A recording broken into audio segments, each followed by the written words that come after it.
Buenas tardes, lo invito, doctor Ernesto, a iniciar su micrófono, a abrirlo para poder escucharlo. ¿Me escucha? Sí, te escucho. Ok, déjame un segundo.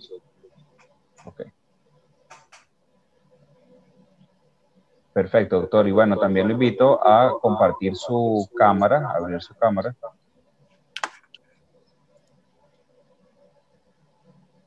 Ok. Perfecto, doctor. Bueno, le escucho bien. ¿Usted me escucha bien a mí? Escucho perfecto. Ok, denme un segundo para el audio.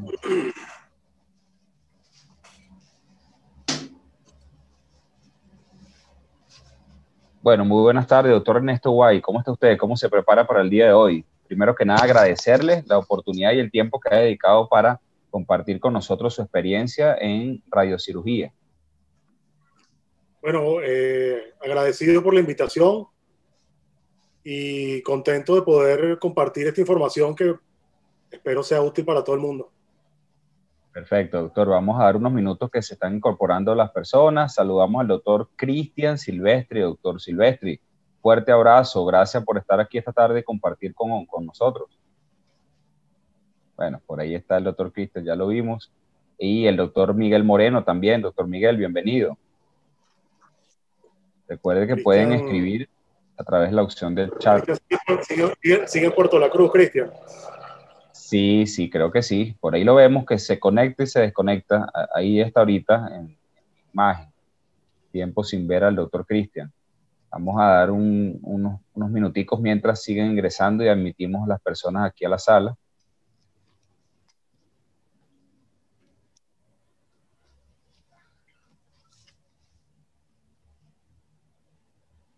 Okay.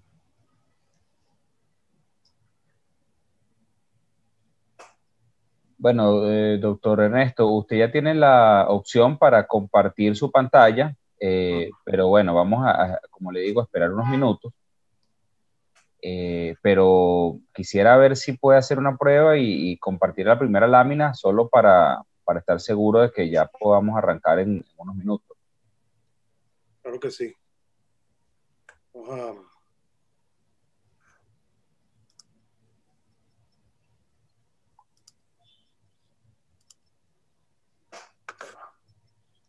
salir aquí de la pantalla completa.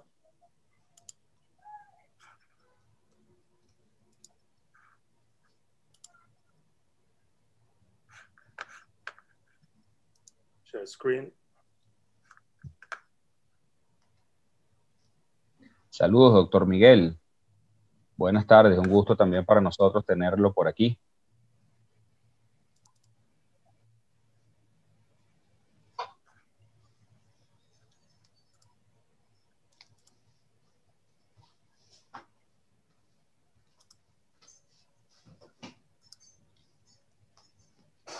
Ahí deberías tener la pantalla con la primera lámina. Confírmame que la tienes. Sí, efectivamente ya se ve la primera lámina perfectamente. Okay.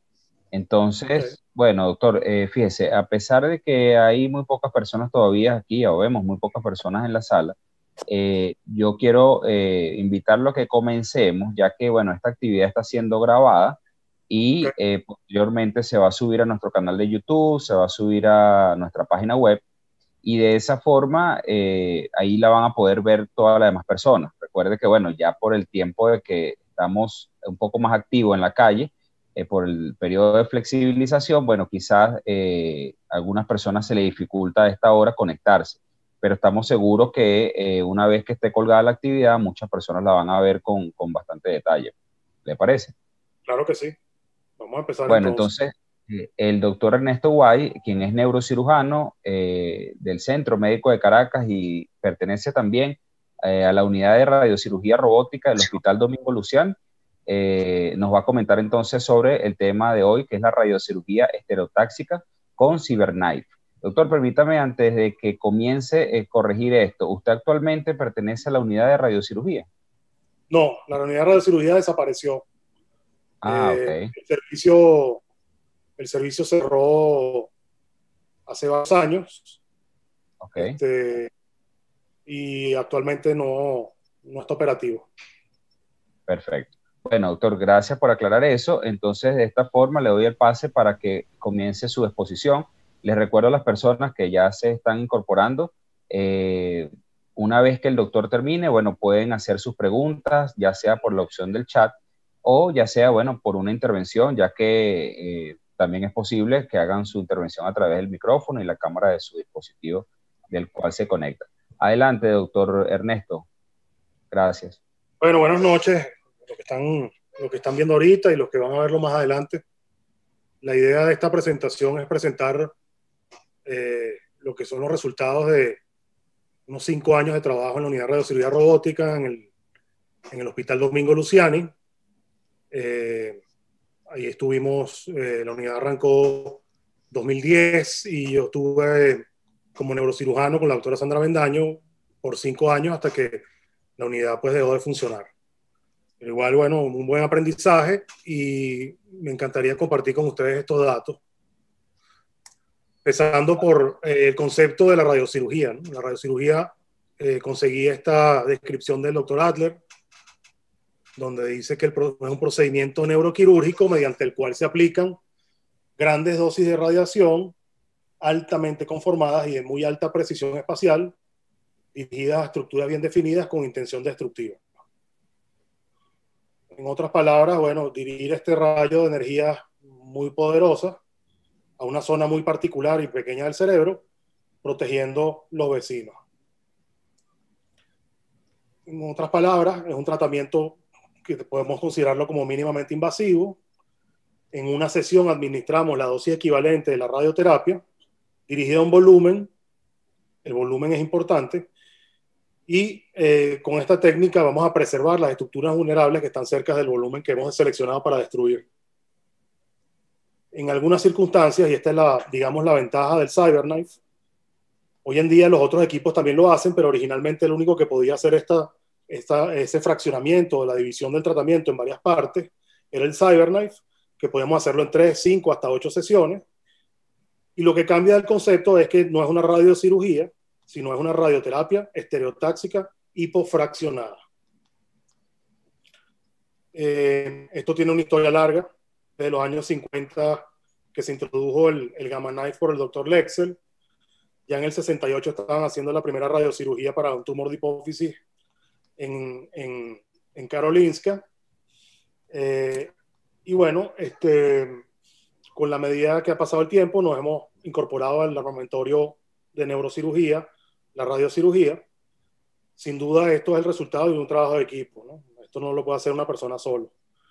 Una unidad de radiocirugía cuenta con el físico, un personal técnico de radiología, de radioterapia, las enfermeras, el radioterapeuta es fundamental, los radiólogos juegan un rol fundamental y obviamente el neurocirujano también es importante en el proceso.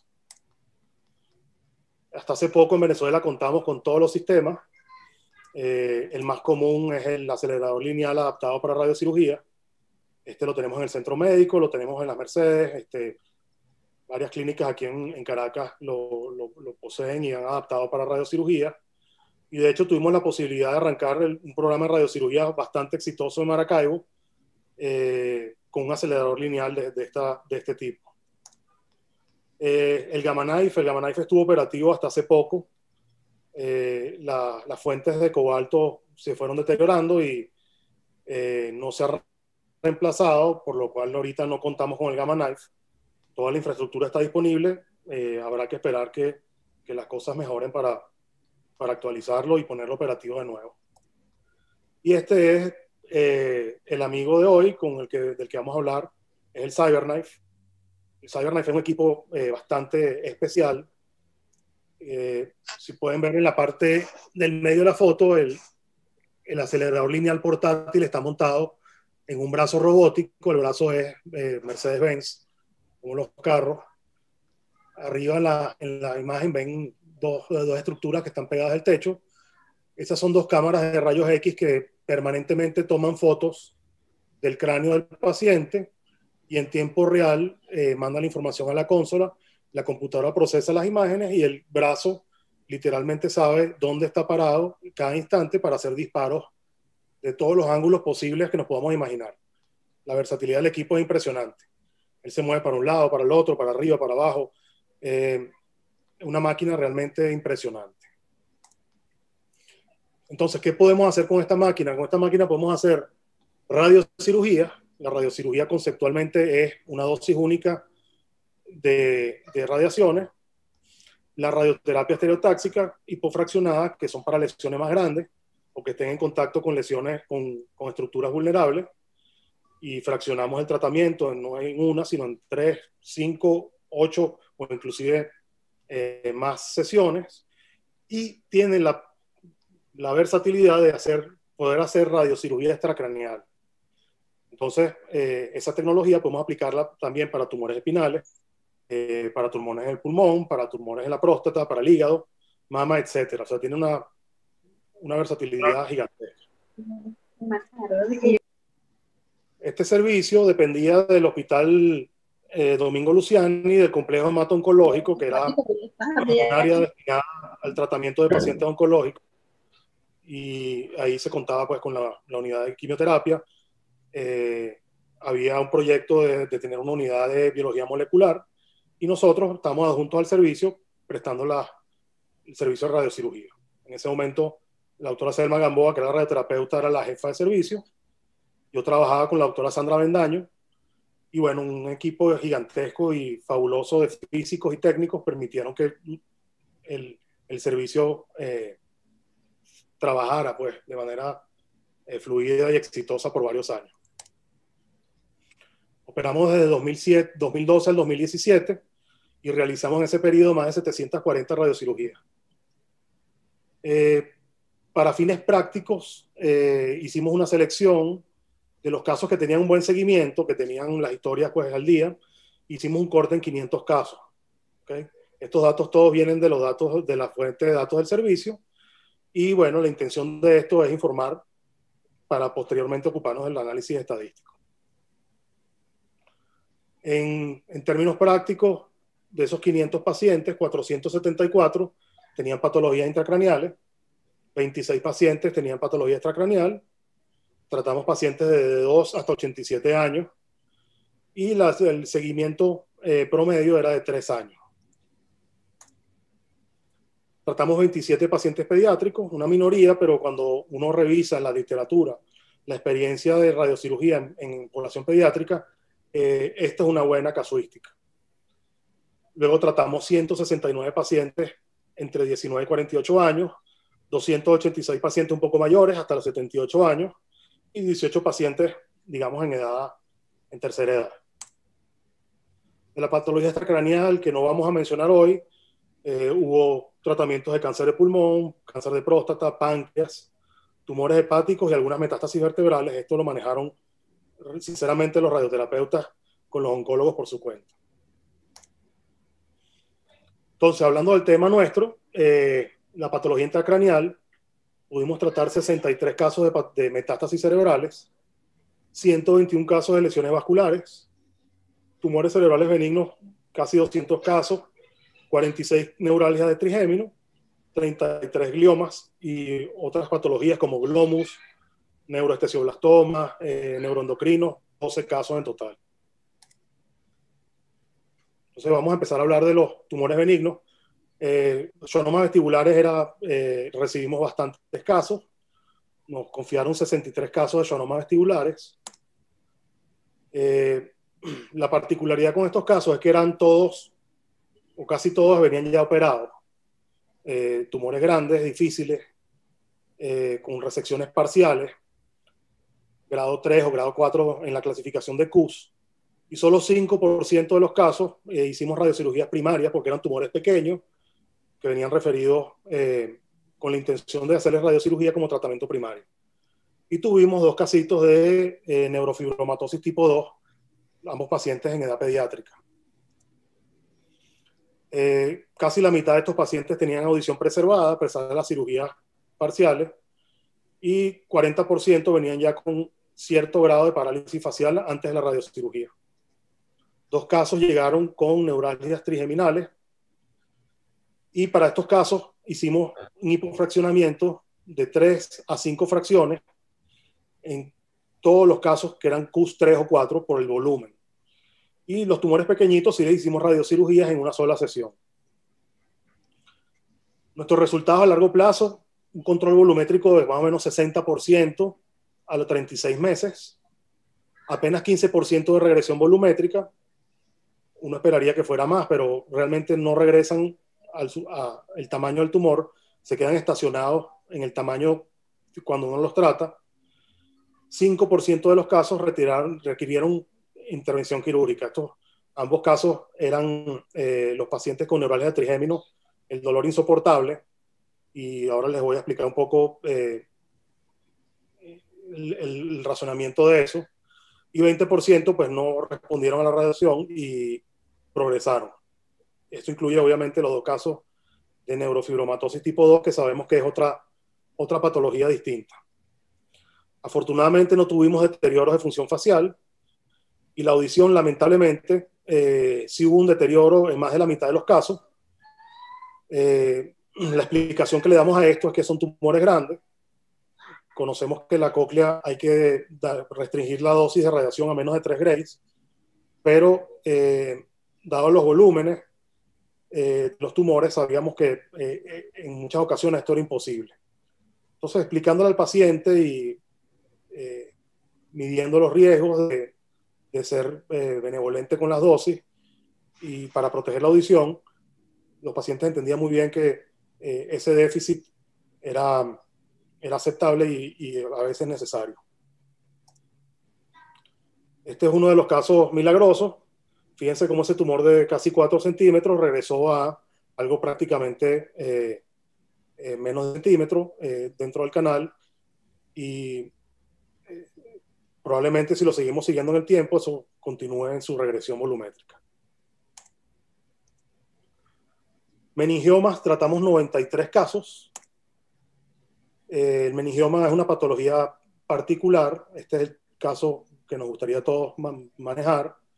Una cirugía sencilla, superficial, con márgenes, y a pesar de esto, inclusive algunos recaen, ¿no? Pero lo que nos mandaban eran tumores muy difíciles de la base del cráneo, de muy gran volumen y de una dificultad extraordinaria para resolverlo desde el punto de vista quirúrgico exclusivamente. Todos los casos, como les mencioné, habían sido operados previamente.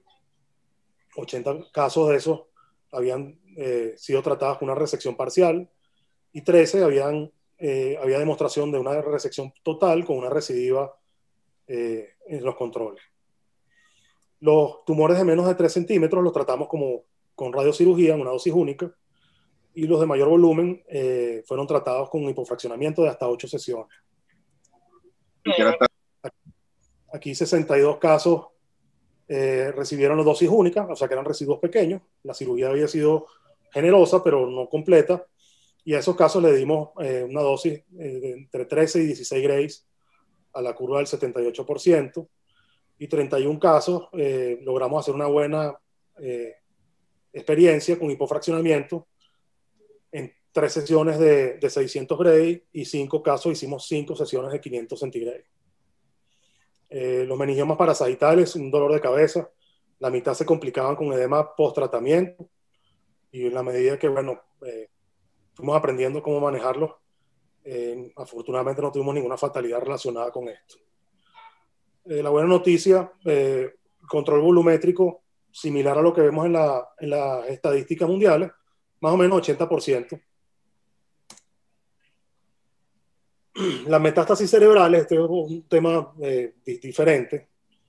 La metástasis, digamos que no hay un consenso en relación a cómo manejarla desde el punto de vista médico y quirúrgico. Las modalidades, que todas se discuten y es un debate constante: la radioterapia orocranial inmediata, automática, la radioterapia orocranial seguida de radiocirugía, la cirugía con la radioterapia orocranial, cirugía seguida de radiocirugía y la radiocirugía primaria. Todas tienen un espacio.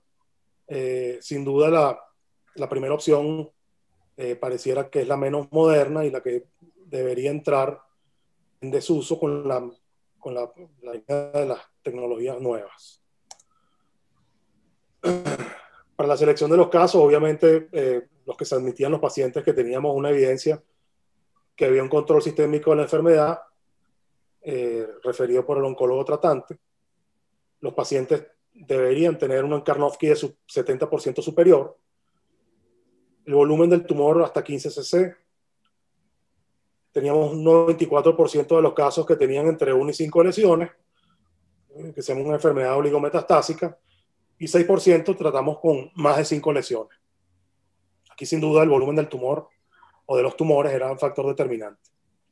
Cuando eran únicas, pues el factor era un diámetro menor a 3.5 centímetros. Las principales culpables, cáncer de pulmón y de mama. Hicimos 12 casos como tratamiento primario, es decir, sin cirugía, sin radioterapia, solamente radiocirugía.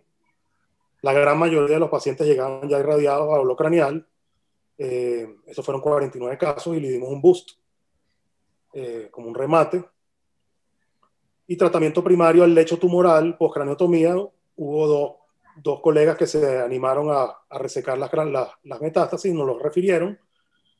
En los casos de los boosts fueron 1000 centígrados al lecho, o las lesiones primarias, y luego como tratamiento primario les dábamos 1600 o 2400 centígrados, dependiendo del tamaño y la ubicación del tumor.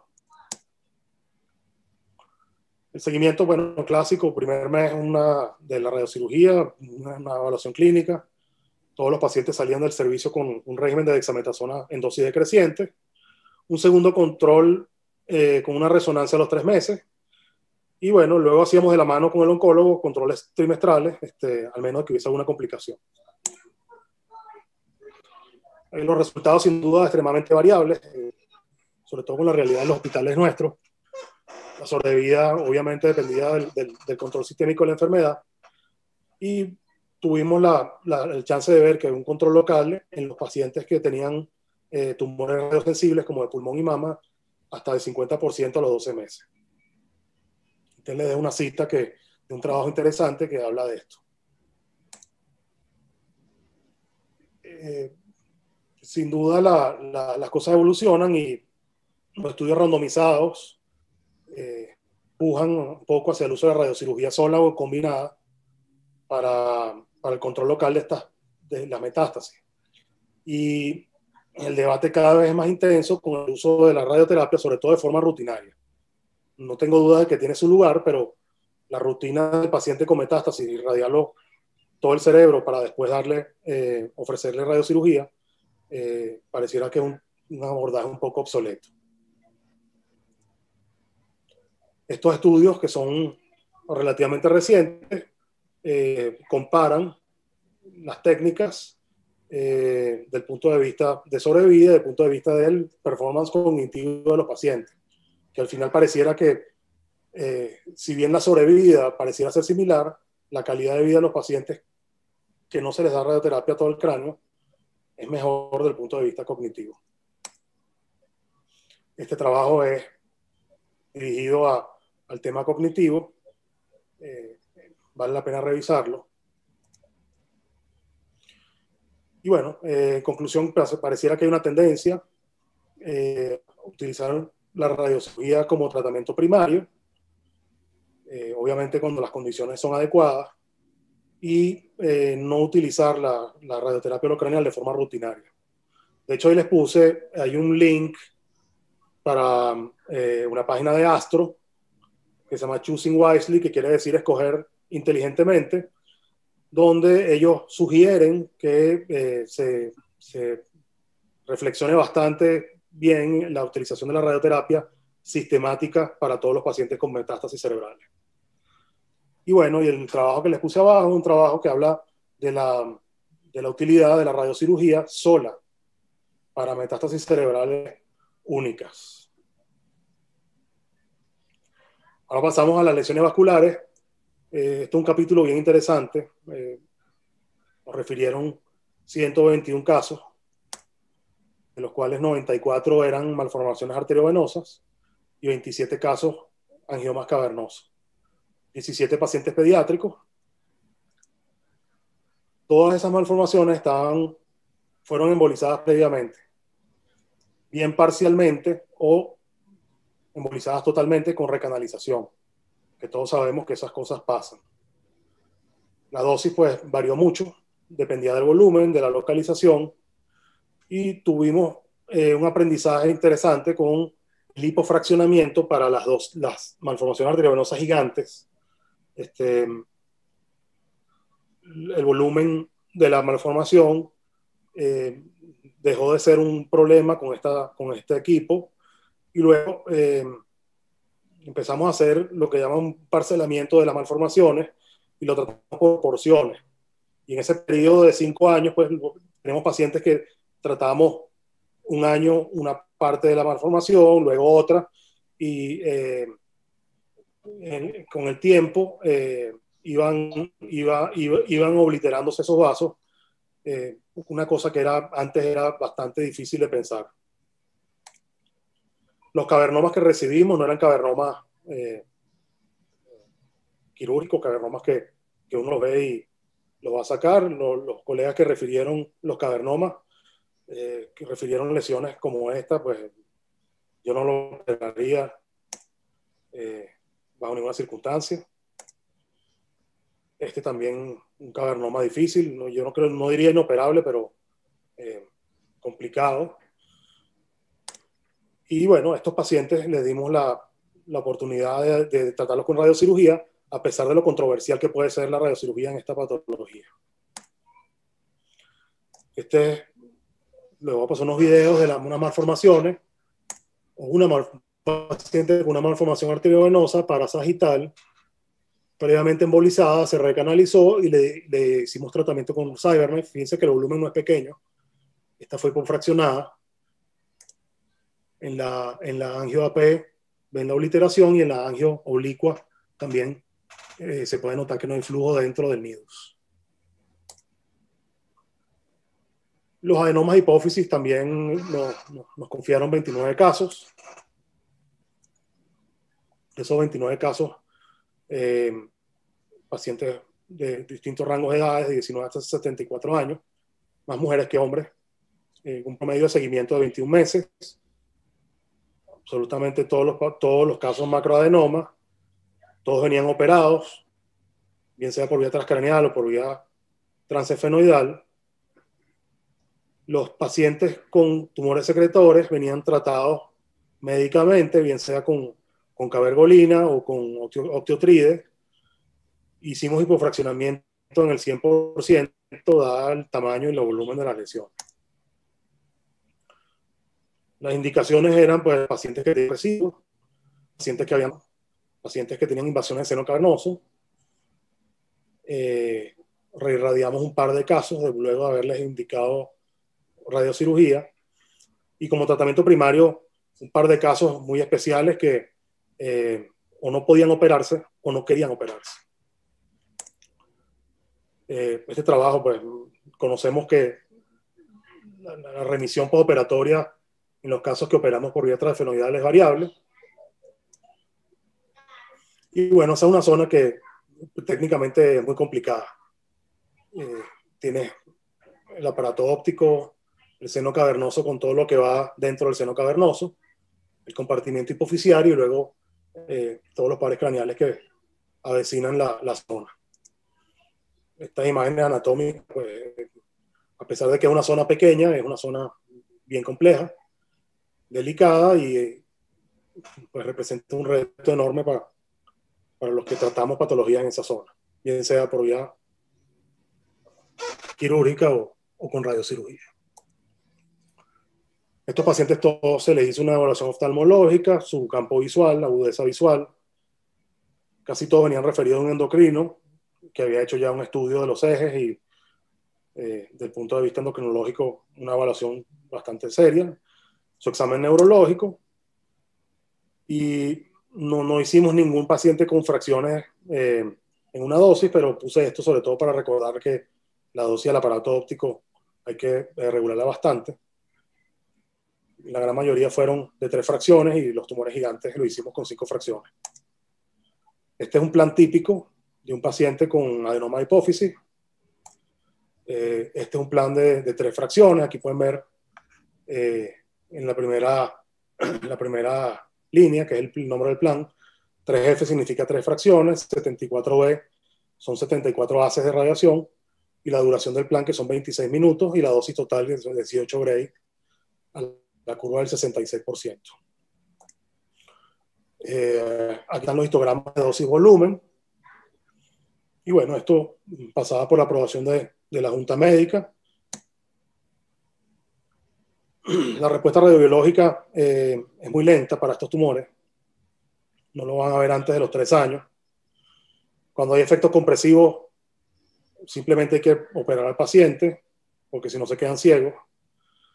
Y a pesar de que para nosotros la estabilización volumétrica o la no progresión del tumor es importante, el paciente no le interesa si las hormonas están normales o si la vista no se deteriora más. Lo que le interesa es que el tumor baje de volumen, y eso es un punto importante que hay que conversarlo con los pacientes antes de involucrarlos en esto.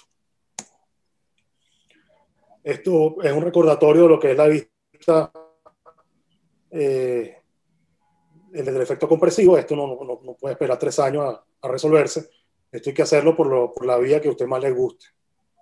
Bien sea por arriba, vía transcraneal, o por vía transnasal, pero sin duda estos casos no son de radiocirugía. Revisando la bibliografía, el control volumétrico con radiocirugía para los tumores no secretantes es de aproximadamente 85% en las series grandes, y para los no secretantes del 90%. Eso quiere decir que el tumor no va a crecer más. ¿Okay? Nosotros pudimos tratar una paciente con enfermedad de Cushing, 3 pacientes con prolactinomas y 1 con acromegalia, 24 tumores no secretantes, y tuvimos una tasa buena de 90%, muy similar a lo que es la literatura. El paciente con Cushing comenzó a tener una regresión o una corrección bioquímica de su enfermedad a los 4 años, igual que los prolactinomas. Uno sí no hubo ningún tipo de respuesta, y la acromegalia también a los 18 meses. La acromegalia, bueno, con un solo caso realmente no me atrevería a decir que es una experiencia, pero sin duda es un caso interesante. Por tanto, a estos pacientes le pedimos a los tratantes que pararan el tratamiento médico de su adenoma de hipófisis al menos un par de semanas antes, y lo mantuvimos al menos 3 meses después de la radiocirugía, porque hoy en día sabemos que tanto el octiotride como la cabergolina tiene un efecto protector contra las radiaciones. Así que ese es un dato que les dejo. Afortunadamente no tuvimos pacientes con déficit hormonal, no tuvimos complicaciones visuales y no hubo complicaciones de otros pares craneales, gracias a Dios. Aquí pareciera que si uno sigue los parámetros de protección y de dosis a los órganos riesgo y se toma el tiempo de dibujar las estructuras y cerciorarse de que las dosis a las estructuras vulnerables sean adecuadas, uno se mantiene alejado de los problemas. Con lesiones vertebrales y epidurales realmente hicimos muy pocas. Pienso que la radioterapia conformada en 3D es igual de efectiva para esto, y sin duda la limitante de colocar los fiduciales de oro para las lesiones extracraneales nos limitó muchísimo, y creo que por eso hicimos más casos extracraneales. Complicaciones sin duda tuvimos, 2,2% de radionecrosis sintomática. Casi todos esos pacientes con malformación arteriovenosa gigante cursaron con algún tipo de radionecrosis sintomática, y los meningioma parasagitales, como les comenté, de los 10 que tratamos, 5 se complicaron. La dexametasona en la cámara hiperbárica funcionaron fabulosamente bien. Lamentablemente no pudimos hacer experiencia con el bevacizumab, pero es importante sobre todo entender que esto hay que manejarlo con paciencia, los esteroides funcionan fabulosamente bien y al cabo de 2 o 3 semanas los síntomas comienzan a pasar. Hay que aprender a tener esa paciencia y sobre todo lograr distinguir que los cambios que pasan después de una radiocirugía y diferenciar lo que es una verdadera progresión del tumor de una pseudoprogresión, que generalmente la pseudoprogresión lo que es, no es más que edema cerebral y radionecrosis. Un poquito de esteroides, paciencia y todos esos pacientes generalmente salen bien. Y bueno, dejo para discusión el rol de la radiocirugía en glioma. Hicimos unos pocos casos, sin duda un tema controversial. La radiocirugía no la puse aquí porque tengo el análisis estadístico hecho de la radiocirugía para neuralgia trigémino. Esperamos publicar eso pronto en un libro que estamos haciendo varios autores venezolanos.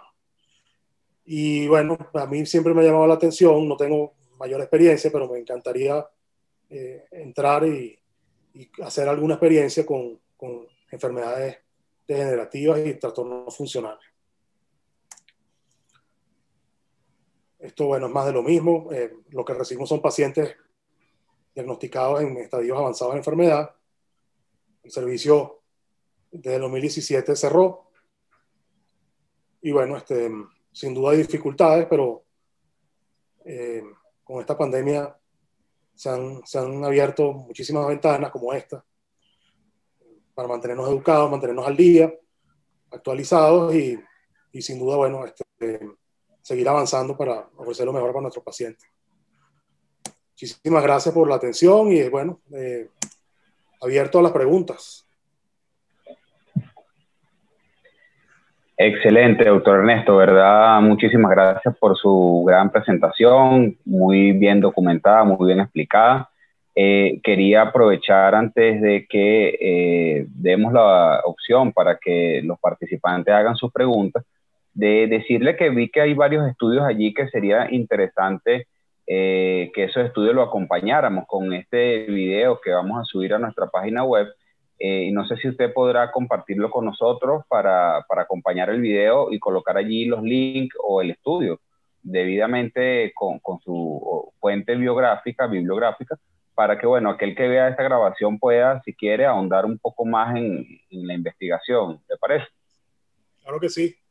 Hay muchísima información. Ahí recogí solamente un poquito de lo que hay, pero claro que sí, con muchísimo gusto. Ok, perfecto. Bueno, entonces de esta manera abrimos el ciclo de preguntas. Si alguno de los participantes tiene alguna duda, bueno, en este momento puede hacerlo a través de la opción que aparece aquí abajo, donde dice chat. Puede escribir allí su pregunta, su comentario, y bueno, el doctor Ernesto gustosamente seguramente le atenderá o le responderá. Vamos a ver si hasta ahora, bueno, tenemos algunos participantes que, vamos a ver si ya han escrito por aquí.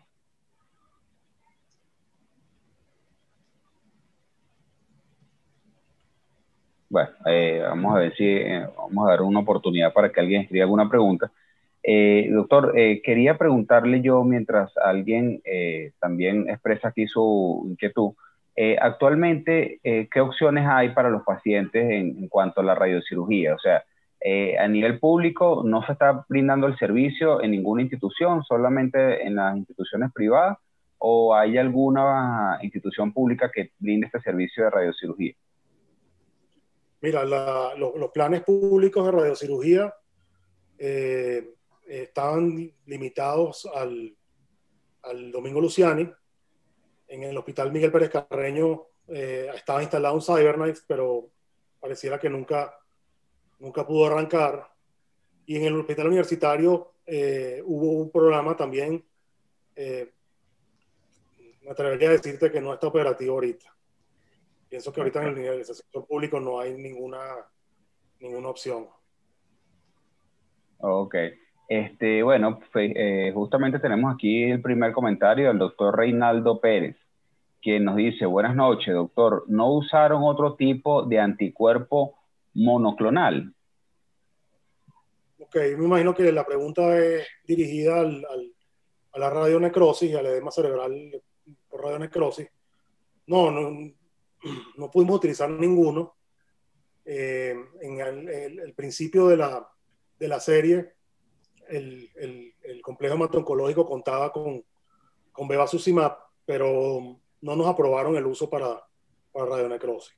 Entonces, lamentablemente no pudimos hacer experiencia con ningún tipo de anticuerpo monoclonal, pues lo hicimos a la antigua, con Dexa y oxígeno.